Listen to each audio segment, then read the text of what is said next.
जवाब दीजिए परिमल जी, जवाब दीजिए। अब यहाँ पर कई सवाल खड़े हो गए हैं, लेकिन बात तो तब है, अगर महंगाई घटने वाली बात तो तब है ना जब उस 1150 और 1200 में मिल रहे हैं सिलेंडर को आप 500 का कर दें। देखिए समस्या क्या है, जो इंडी गठबंधन के जो लोग हैं, क्योंकि ये तो देखिए इनके पास तो कोई विजन नहीं है, कोई integrated plan for future development भी नहीं है। इंदिरा गांधी ने कहा था गरीबी हटाओ, लेकिन वो गरीबों को ही हटाना प्रारंभ कर।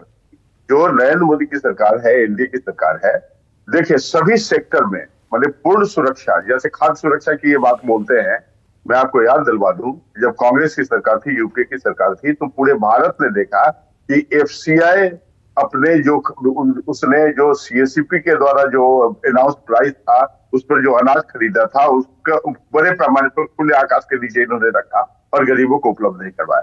जब हमारे आदरणीय नेता जो नरेंद्र मोदी है इंडिया के, उन्होंने जब कहा कि भाई 80 करोड़ लोगों को हम 5 किलो अनाज दे रहे हैं, तो इनका हाथ पैर फूलने लगा, क्योंकि वास्तविकता सामने आने लगी। तो इन्होंने अनाउंस किया कि हम 10 केजी अनाज देंगे, जबकि यही इंडी गठबंधन के लोग 2-4 रोज पहले उसका क्रिटिसिज्म कर रहे थे।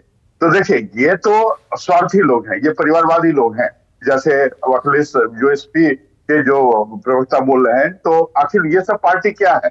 ये तो परिवारवादी पार्टी है, अपने पारिवारिक हितों की सुरक्षा की बात करती है, इनको कोई विजन नहीं है। और मैं आपको बतला दूं, चल हो जा शुरू। केसरिया से मन जोगी हुआ रे, दिल झूमे देखो पतवारा हुआ रे, दिल झूमे देखो पतवारा हुआ रे। हर पल मनाओ केसरी त्योहार। विमल बोलो जुबान केसरी। कि जब यदि सपोज कीजिए कि कीमतों में वृद्धि हो गई है, तो साथ ही साथ भारत के लोगों के स्पेंडिंग कैपेसिटी में भी वृद्धि हो, तो मान लीजिए राष्ट्र के विकास के लिए ठोस नीति की आवश्यकता है। कई मुद्दे हैं, जैसे कभी कभी हमको हंसी आती है कि ये लोग प्लान की बात करते हैं। प्लान नहीं होना चाहिए, मतलब मजबूरी में प्लान नहीं होना चाहिए। लेकिन देखिए आप कि जब भारत स्वतंत्र हुआ, तो उस समय गेट का सिग्नेटरी मेंबर था और डब्ल्यूटीओ का फाउंडर मेंबर था। उस समय जो सर्विस रिलेटेड एस्पेक्ट है, जिसको हम जीएटीएस कहते हैं, general agreement on trade and services, उसमें mode first, mode second, mode third and mode fourth की बात की जाएगी। यदि कोई बेहतर जॉब के लिए कोई बाहर जाता है या किसी एक स्थान से दूसरे स्थान पर जाता है, तो इसका नेगेटिव रूप से नहीं देखा जाना चाहिए, right. Through compulsion, by compulsion यदि माइग्रेट करते हैं, जैसे हमारे बिहार में जंगल राज के दौरान बड़े पैमाने पर उद्योगपति का पलायन हुआ, तो दैट वाज नेगेटिव। बट लेकिन यदि आप बेटर ऑप्शन के लिए यदि मूव करते हैं, तो it is internationally approved aspect ना। तो बेसिक रूप से जो कांग्रेस की तो कोई नीति है ही नहीं, आप समझिए, कोई इंटीग्रेशन नहीं है।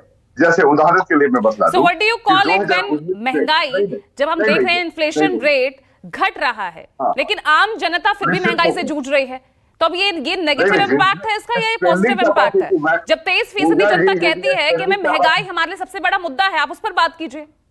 पूजा जी, जब स्पेंडिंग कैपेसिटी बढ़ेंगे तो प्राइस राइज होगा ही, ये इकोनॉमिस्ट का वेल डिफाइंड प्रिंसिपल भी है, राइट। तो बिना किसी लॉजिक का हो हल्ला मचाना, जैसे ये लोग हो हल्ला मचा के अपने हितों को साधना चाहते हैं, आप देखिए ना। लेकिन अगर प्रधानमंत्री महंगाई पर जवाब दे रहे हैं, तो यानी बड़ा मुद्दा है ना ये। केजरीवाल जो सबसे इंटेलेक्चुअल फ्रॉड पॉलिटिशियन है, मैं चैनल के आधार पर कहता हूँ, ये अन्ना हजारे की उपज है और अन्ना गांधीवादी थे, और गांधी जी शराब सेवन का विरोध करते थे, लेकिन उन्होंने शराब घोटाला करके कितना पैसा अर्जित किया, जिसकी परिणति को जेल जानी पड़ी। और फिर जब ये जेल में थे तो अपनी पत्नी को प्रोजेक्ट कर रहे थे। ठीक है करेंद्र भारद्वाज, जवाब दीजिए। शर्म भी नहीं आती, मतलब ये निर्लज हो चुके हैं, मतलब